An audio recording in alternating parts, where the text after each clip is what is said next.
Hello, everyone, and welcome to our 41st episode of In the Trenches, Kroll's weekly cyber threat intelligence briefing. My name is Keith Wojcicki, Global Head of Threat Intelligence for Kroll.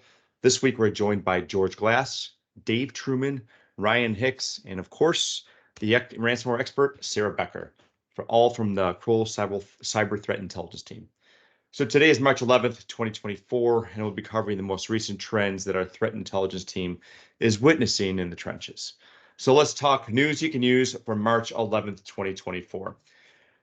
I'm adding some things in here that's not in this specific situational awareness page, but I saw this last minute. I thought it was kind of important. Play ransomware leaked government documents.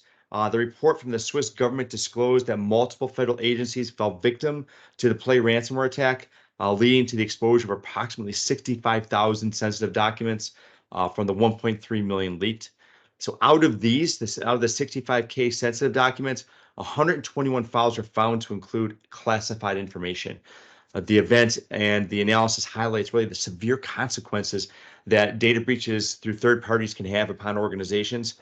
It does highlight the necessity for organizations to evaluate their third-party vendors, to apply strict security protocols and policies to mitigate exposure of information and lessen the potential for these types of attacks. So let's get into another big one here. Microsoft discloses threat actor breaches its system and access source code. So nation state of threat actor, as we know, Nibelium, or also known as KTA 014, which we talked about last week, has recently compromised Microsoft's internal systems and source code repositories by utilizing authentication secrets obtained from a January cyber attack. So initially, they breached the corporate email servers through a password spray attack, gaining access via legacy test account that lacked MFA and have elevated access rights from there. This breach allowed them to access and steal data from corporate mailboxes, including the leadership employees in the cybersecurity and legal departments. Microsoft investigation indicates that hackers are using the stolen data to access Microsoft's systems and source code. There's no evidence of customer-facing systems being compromised yet. Microsoft is reaching out to their customers whose secrets were exposed in the stolen emails to help mitigate risks. So this attack demonstrates the necessity to apply best practices to your environment, no matter what size company you are and how sophisticated the threat actors are. You got the nation state all the way down to the elementary that are breaching in through spam and email. So finally, let's talk about another one that's really going to affect all of us. Well, actually, the Apple users. Apple has released emergency security updates to fix 2 iOS zero-day vulnerabilities that were exploited in the attacks on iPhones. The 2 vulnerabilities were identified in the iOS kernel CVE 2024 23225 and RT-Kit CVE 2024 23296, both allowing actors with arbitrary kernel read and write capabilities to bypass kernel memory protections. So this could completely expose your data and needs to be fixed. So please update your iOS in your iPhones. If you have any questions or concerns, please contact Kroll at cti@kroll.com. Now, let's get into today's briefing. We're going to cover the following trends our team is concentrating on. George is going to talk about some TeamCity vulnerabilities.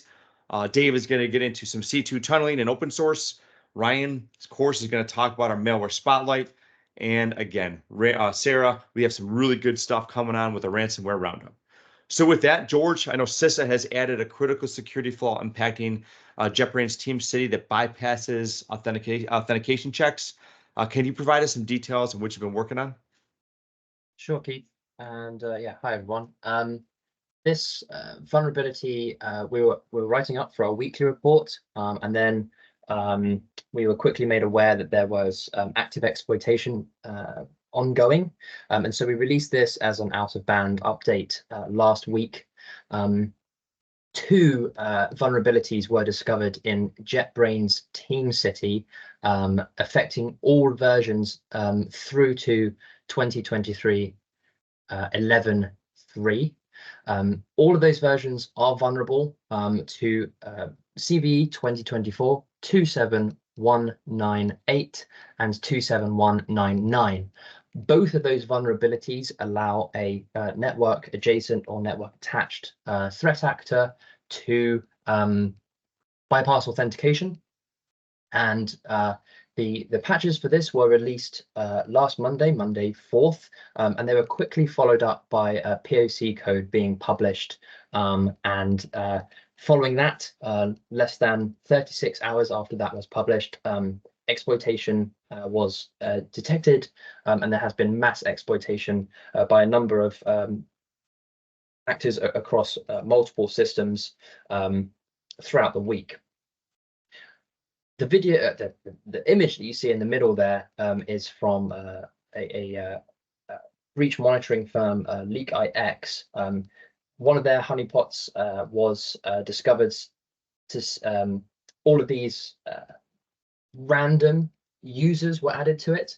We don't know what the threat actors' actions and objectives are yet, but we can deduce that creating a bunch of randomized users is really there to allow the threat actors to return to the system should it be patched.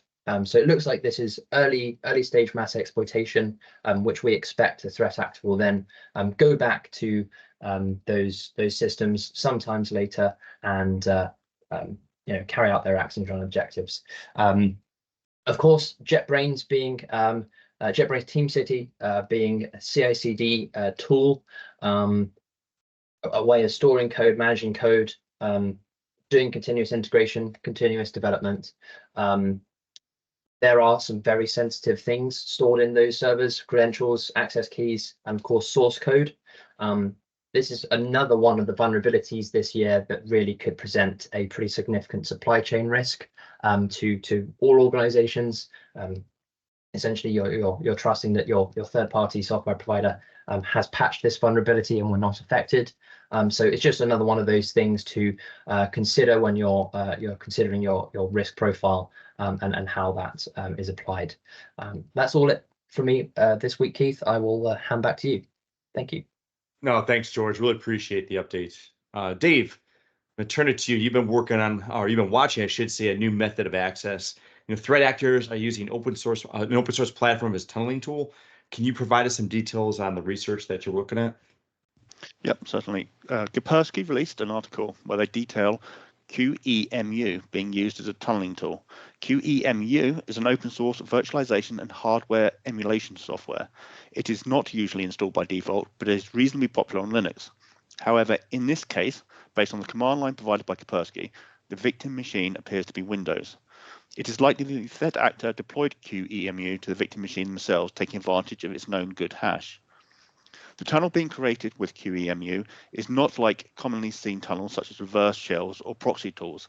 Instead, it takes advantage of the abstraction provided by virtualization to extend the virtual network of a virtual machine running on a C2 server into the victim's environment. In other words, for the threat actor, their virtual machine will act and operate as if it had a network interface attached to the victim network. This makes it easier for the actor to run non-proxy aware tools in the victim environment. QEMU is not commonly associated with being used as a tunneling tool by threat actors. This provides some help to the actor against being detected, as detections looking for suspicious instances are unlikely to exist. In order to mitigate risk, applications allowing listing can help to stop threat actors deploying and running legitimate tools for illegitimate purposes. Where an organization cannot implement application allow listing, maintaining a list of known abused legitimate tools for use in detection rules is advised, to which QEMU should be added. Thank you. Keith?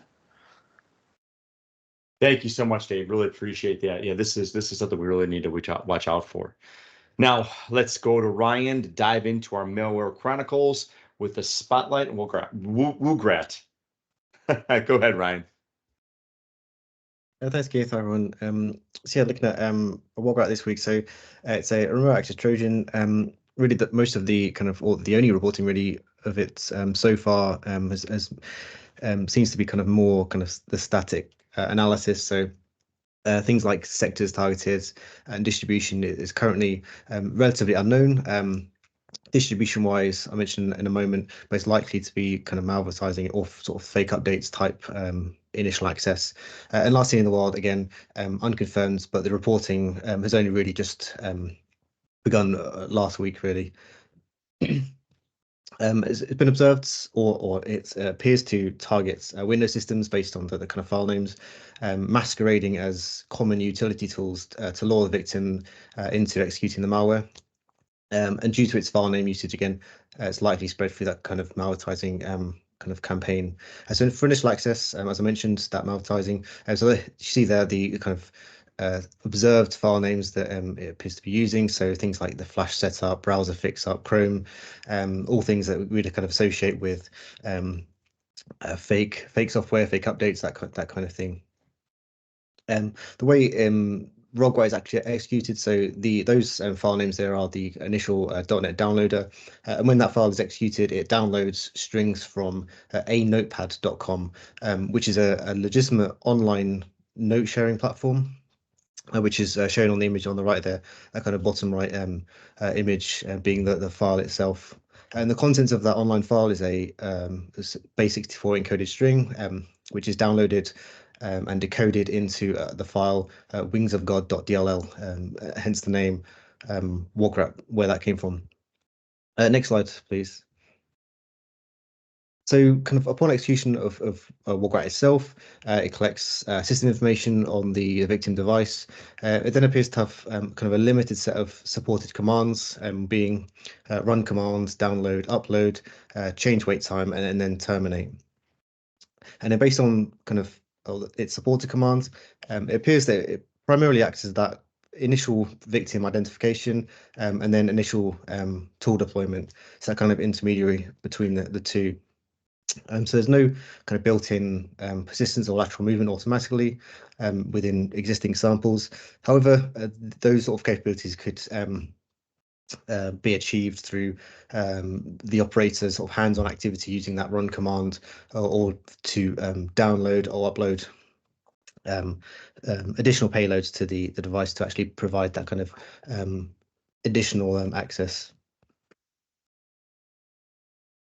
And this kind of makes sense given its sort of deployment methods and where the malware could, in theory, end up on any device, be it personal or organization, where the victim just kind of goes and browses for legitimate software and accidentally downloads this tool. So really the operator here will be kind of getting that system information that it initially picks up and then creating kind of a bit of a bespoke plan for what they want to do on that device using those kind of limited commands. And although wasn't observed targeting Linux, there has been analysis conducted against a Linux variant. It contained much of the same capabilities as Windows, with just some slight variations. The main one being when it's executed, it changed its name to a legitimate process name called KBlockD, and that was likely to kind of blend in a little bit more. And then so there's kind of a number of IOCs fell out from analysis and reporting. So we've ingested for WOGRAT itself and the .NET downloader into the curl IOC feed. And really, one of the main things to highlight really is that use of a notepad, which is not commonly seen. So certainly kind of hunting and monitoring for uses of that. Just obviously noting that it is a legitimate tool, so perhaps it is being used legitimately in your environment. So just being aware before kind of blocking. So it's more likely to more recommended to alert for any kind of connections to a notepad, particularly any downloading of data from a notepad to your environment. Certainly recommended. That's all from me, Keith. Back to you.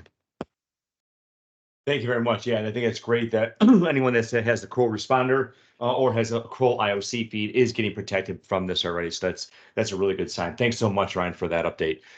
So let's go to our ransomware expert, Sarah Becker. Sarah, you've seen some interesting news, and some of the stuff is being very impactful. Black Hat's back at it again. So can you let us know what you're working on? Yeah, sure, Keith. So our main story is just talking about some of the updates we have on the ransomware group Black Hat. They shut off their servers, and this was amid kind of claims that they're exit scamming after an affiliate posted on one of the underground forums just about the situation going on. the group is also allegedly selling their source code for $5 million.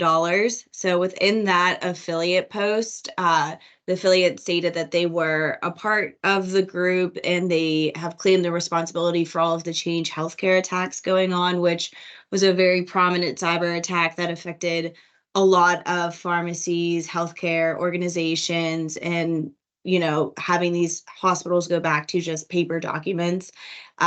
The affiliate also stated that they received a 22 million ransom payment from this cyber attack. It hasn't been confirmed nor denied yet, but this is just all kind of going back to the affiliate saying that the ransomware group's administrative staff suspended their account and is scamming them out of a portion of the ransom. So again, this is kind of adding more fuel to the fire of the group exit scamming just because these affiliates are not receiving or seeing some of these ransom payments. So at the beginning of March, the ransomware group then, news was coming out that the law enforcement splash page on their data leak site stating that there was a seizure was back up. But researchers kind of took like a bigger deep into researching it, saying that it was the splash page itself, the HTML source code for the page just looks suspicious. And they believe that it was kind of another distraction and another reason why people believe that the group has been exit scamming their affiliates. There was also no official release from law enforcement saying that they re-seized the site, just because, after the big seizure from Black Hat, then they kind of, reestablished and started reposting victims again. So there wasn't a big news story coming out about law enforcement getting a hold of the blog site. So again, just more claims to that the group is up to something. So again, like we said, there were no claims that law enforcement did seize it, and they have not released an announcement, or law enforcement was a little bit surprised that this splash page was displayed again. So we are staying up to date just to see if the group comes back somehow, rebrands, or, just kind of disperses. So we are keeping up to date on that. And that's all for me, Keith. Thank you very much, Sarah. I appreciate that. This is phenomenal news, and it's really good to hear. How we're working and we're viewing the ransomware variants, how law enforcement is going at them, and how ransomware guys are just very sophisticated and they have that backup. They have everything they need in order to keep on running. So with that, I want everyone to understand today is National Napping Day. Yes, it's one of the greatest days of all time.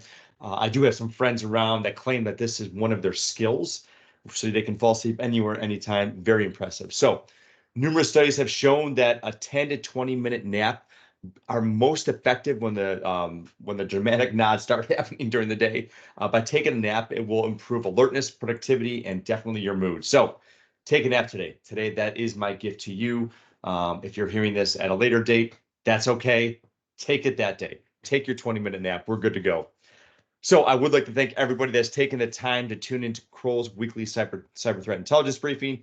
We do hope you found the session informative. If you have any follow-up questions about the briefing or any of the questions, or even want to add something that maybe we can review in our following briefing, that would be fantastic. Please contact the team at cti@kroll.com. That's cti@kroll.com. I hope everyone has a wonderful day and has a wonderful and safe St. Patrick's Day on Sunday. Take care.